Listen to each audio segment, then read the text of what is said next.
Chapter 2. The Curse of the Baskervilles. "I have in my pocket a manuscript," said Dr. James Mortimer. "I observed it as you entered the room," said Holmes. "It is an old manuscript." "Early 18th century, unless it is a forgery." "How can you say that, sir?" "You have presented an inch or two of it to my examination all the time you've been talking. It would be a poor expert who could not give the date of a document within a decade or so. You may possibly have read my little monograph upon the subject. I put that at 1730. The exact date is 1742. Dr. Mortimer drew it from his breast pocket. This family paper was committed to my care by Sir Charles Baskerville, whose sudden and tragic death some 3 months ago created so much excitement in Devonshire. I must say that I was his personal friend as well as his medical attendant. He was a strong-minded man, sir, shrewd, practical, and as unimaginative as I am myself. Yet he took this document very seriously, and his mind was prepared for just such an end as did eventually overtake him." Holmes stretched out his hand for the manuscript and flattened it upon his knee. "You will observe, Watson, the alternative use of the long S and the short. It is one of several indications which enabled me to fix the date." I looked over his shoulder at the yellow paper and the faded script. At the head was written, "Baskerville Hall," and below in large scrawling figures, 1742. "It appears to be a statement of some sort." "Yes, it is a statement of a certain legend which runs in the Baskerville family." "But I understand that it is something more modern and practical upon which you wish to consult me." "Most modern, a most practical pressing matter which must be decided within 24 hours. But the manuscript is short, and it is intimately connected with the affair. With your permission, I will read it to you." Holmes leaned back in his chair, placed his fingertips together, and closed his eyes with an air of resignation. Dr. Mortimer turned the manuscript to the light and read in a high, crackling voice the following curious old-world narrative. "Of the origin of the Hound of the Baskervilles, there have been many statements. Yet as I come in a direct line from Hugo Baskerville, and as I had the story from my father, who also had it from his, I have set it down with all belief that it occurred even as is here set forth. And I would have you believe, my sons, that the same justice which punishes sin may also most graciously forgive it, and that no ban is so heavy but that by prayer and repentance it may be removed. Learn that from this story, not to fear the fruits of the past, but rather to be circumspect in the future, that those foul passions whereby our family has suffered so grievously may not again be loosed to our undoing.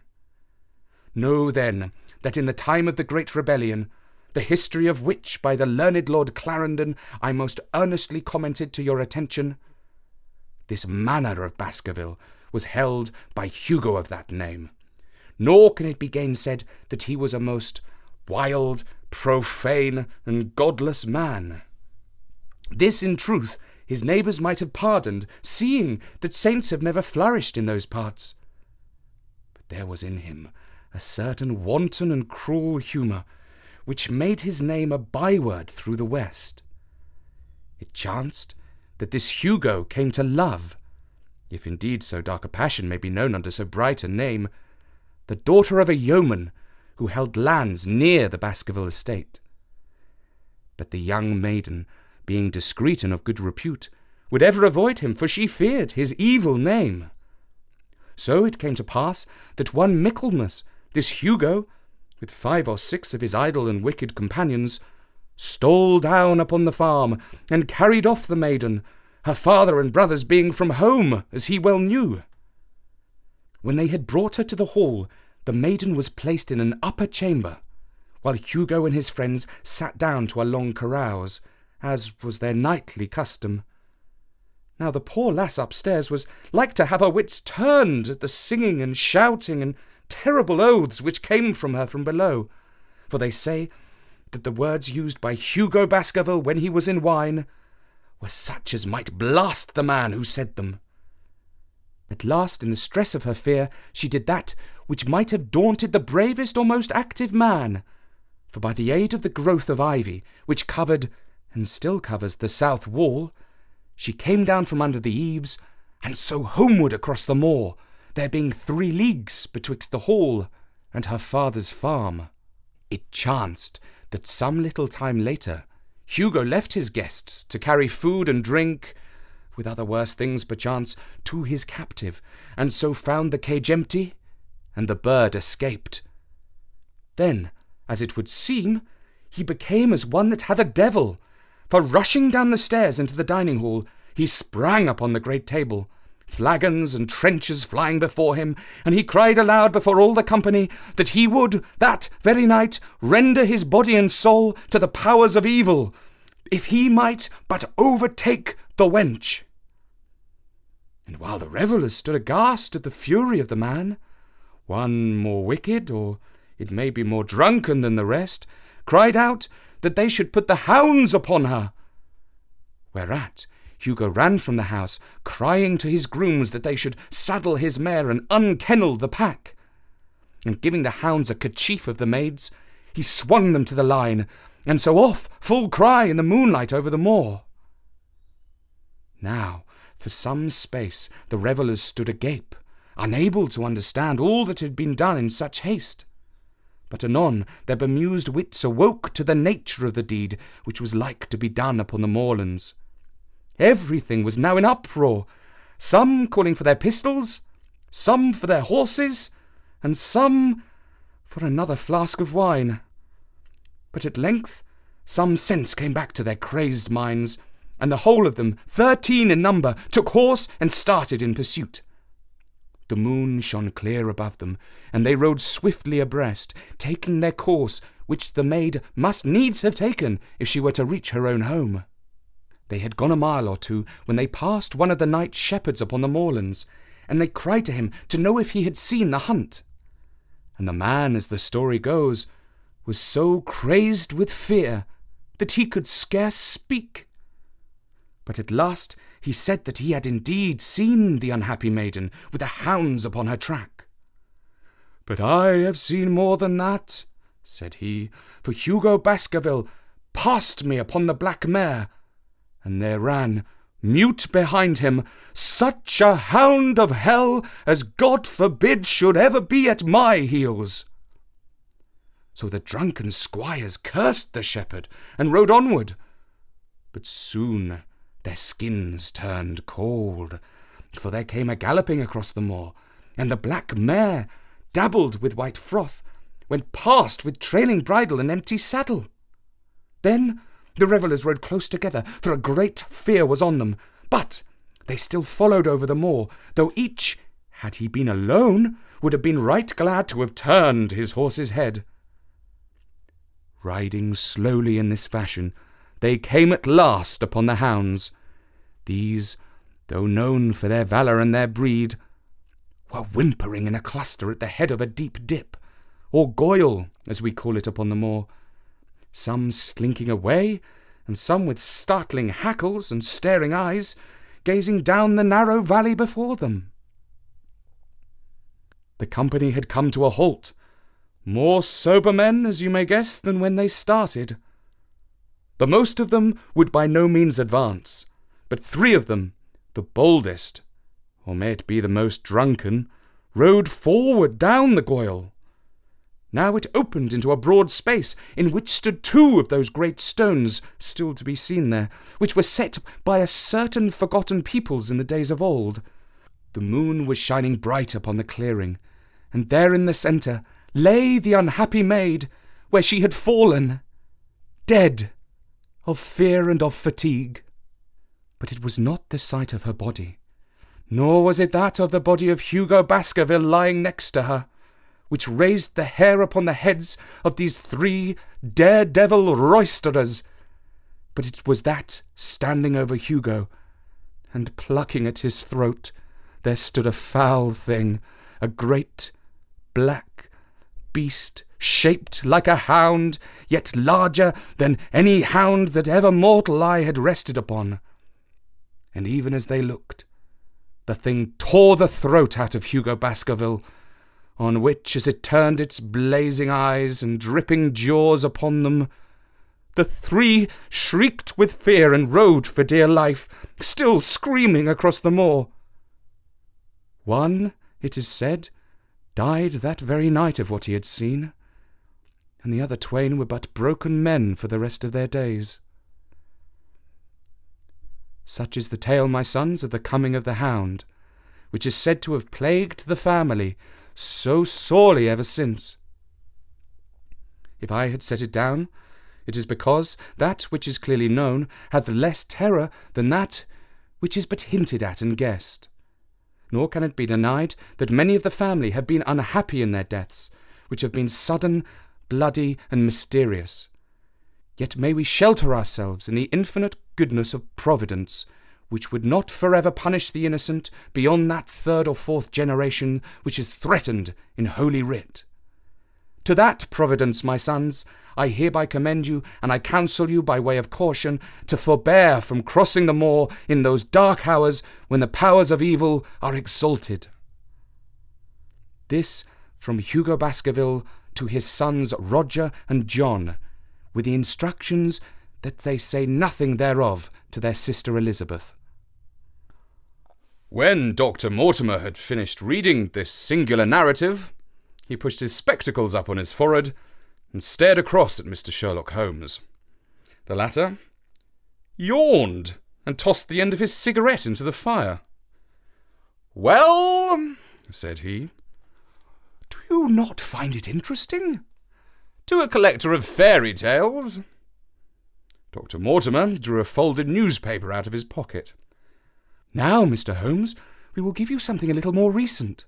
This is the Devon County Chronicle of May the 14th of this year.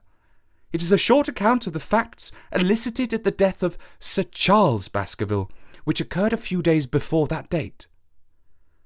My friend leaned a little forward, and his expression became intent. Our visitor readjusted his glasses and began.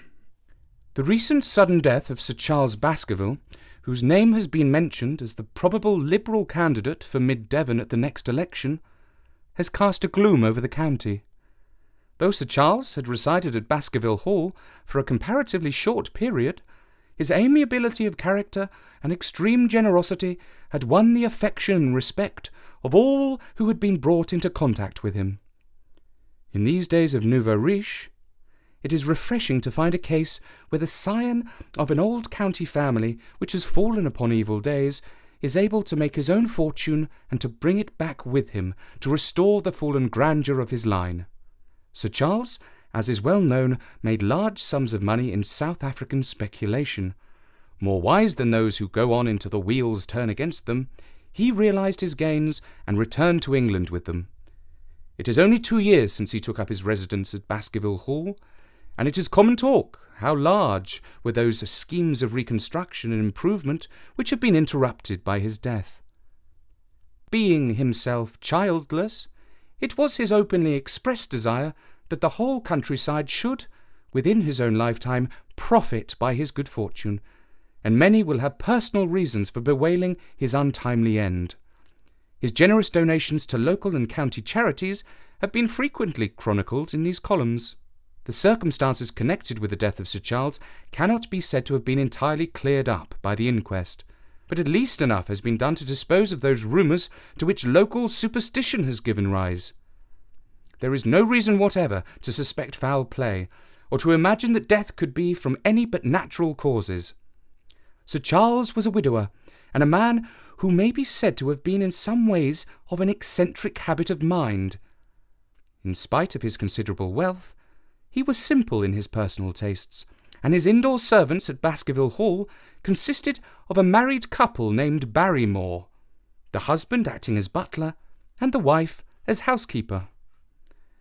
Their evidence, corroborated by that of several friends, tends to show that Sir Charles's health has for some time been impaired, and points especially to some affection of the heart, manifesting itself in changes of colour, breathlessness, and acute attacks of nervous depression. Dr. James Mortimer, the friend and medical attendant of the deceased, has given evidence to the same effect. The facts of the case are simple. Sir Charles Baskerville was in the habit every night before going to bed of walking down the famous yew alley of Baskerville Hall. The evidence of the Barrymores shows that this had been his custom. On the 4th of May, Sir Charles had declared his intention of starting the next day for London, and had ordered Barrymore to prepare his luggage. That night he went out as usual for his nocturnal walk, in the course of which he was in the habit of smoking a cigar. He never returned. At 12 o'clock, Barrymore, finding the hall door still open, became alarmed, and lighting a lantern, went in search of his master. The day had been wet, and Sir Charles's footmarks were easily traced down the alley. Halfway down this walk there is a gate which leads out onto the moor. There were indications that Sir Charles had stood for some little time here. He then proceeded down the alley, and it was at the far end of it that his body was discovered. One fact which has not been explained is the statement of Barrymore that his master's footprints altered their character from the time that he passed the moor gate, and that he appeared from thence onward to have been walking upon his toes. One Murphy, a gypsy horse-dealer, was on the moor at no great distance at the time, but he appears, by his own confession, to have been the worse for drink. He declares that he heard cries, but is unable to state from what direction they came. No signs of violence were to be discovered upon Sir Charles's person, and though the doctor's evidence pointed to an almost incredible facial distortion, so great that Dr. Mortimer refused at first to believe that it was indeed his friend and patient who lay before him, it was explained that this is a symptom which is not unusual in cases of dysopnea and death from cardiac exhaustion. This explanation was borne out by the post-mortem examination, which showed long-standing organic disease, and the coroner's jury returned a verdict in accordance with the medical evidence. It is well that this is so, for it is obviously of the utmost importance that Sir Charles's heir should settle at the Hall and continue the good work which has been so sadly interrupted. Had the prosaic finding of the coroner not finally put an end to the romantic stories which have been whispered in connection with the affair, it might have been difficult to find a tenant for Baskerville Hall. It is understood that the next of kin is Mr. Henry Baskerville, if he still be alive, the son of Sir Charles Baskerville's younger brother. The young man, when last heard of, was in America, and inquiries are being instituted with a view to informing him of his good fortune. Dr. Mortimer refolded his paper and replaced it in his pocket. Those are the public facts, Mr. Holmes, in connection with the death of Sir Charles Baskerville. I must thank you, said Sherlock Holmes, for calling my attention to a case which certainly presents some features of interest. I had observed some newspaper comments at the time, but I was exceedingly preoccupied by that little affair of the Vatican cameos, and in my anxiety to oblige the Pope, I lost touch with several interesting English cases. This article, you say, contains all the public facts? It does. Then let me have the private ones. He leaned back, put his fingertips together, and assumed his most impassive and judicial expression. In doing so, said Dr. Mortimer, who had begun to show signs of some strong emotion, I am telling you that which I have not confided to anyone. My motive for withholding it from the coroner's inquiry is that a man of science shrinks from placing himself in the public position of seeming to endorse a popular superstition. I had the further motive that Baskerville Hall, as the paper says, would certainly remain untenanted if anything were done to increase its already rather grim reputation. For both these reasons, I thought that I was justified in telling rather less than I knew, since no practical good could result from it. But with you there is no reason why I should not be perfectly frank. The moor is very sparsely inhabited, and those who live near each other are thrown very much together. For this reason I saw a good deal of Sir Charles Baskerville. with the exception of Mr. Frankland of Laughter Hall and Mr. Stapleton, the naturalist, there are no other men of education within many miles. Sir Charles was a retiring man, but the chance of his illness brought us together, and a community of interests in science kept us so. He had brought back much scientific information from South Africa, and many a charming evening we have spent together discussing the comparative anatomy of the Bushman and the Hottentot. Within the last few months, it became increasingly plain to me that Sir Charles's nervous system was strained to the breaking point.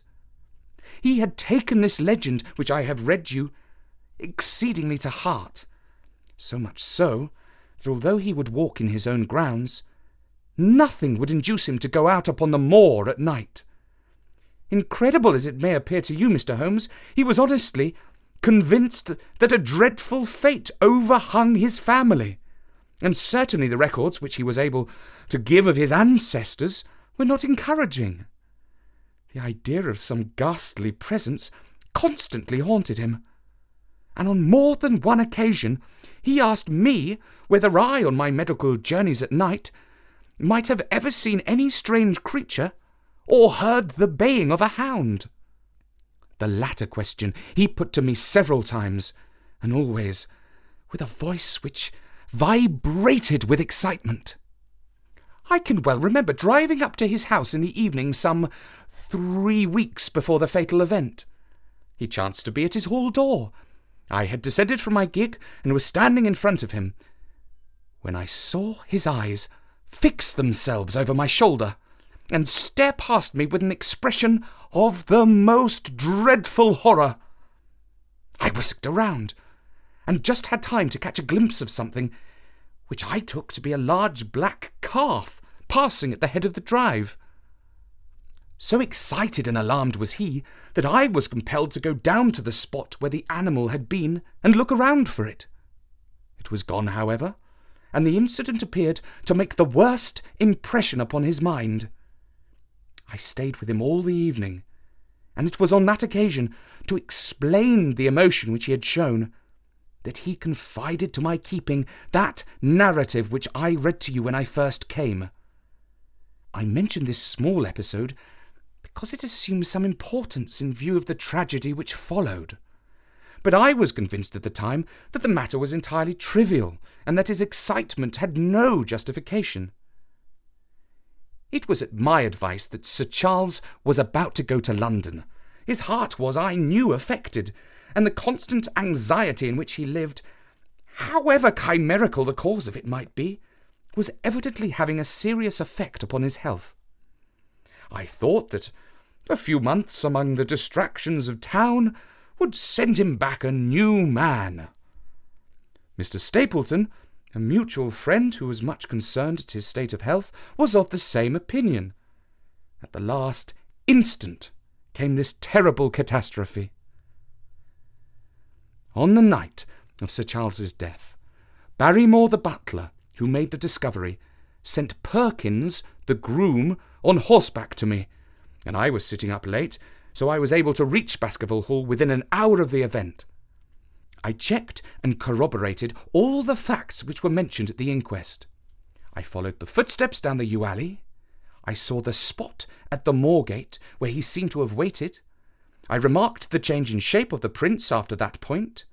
I noted that there were no other footsteps save those of Barrymore on the soft gravel. And finally, I carefully examined the body, which had not been touched until my arrival.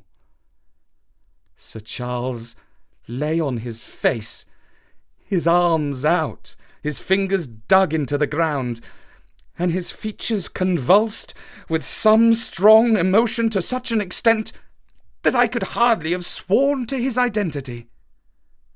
There was certainly no physical injury of any kind.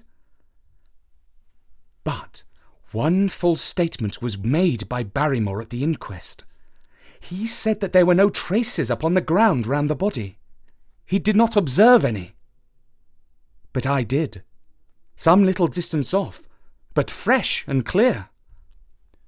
Footprints? Footprints? A man or a woman's?" Dr. Mortimer looked strangely at us for an instant, and his voice sank almost to a whisper as he answered, "Mr. Holmes, they were the footprints of a gigantic hound."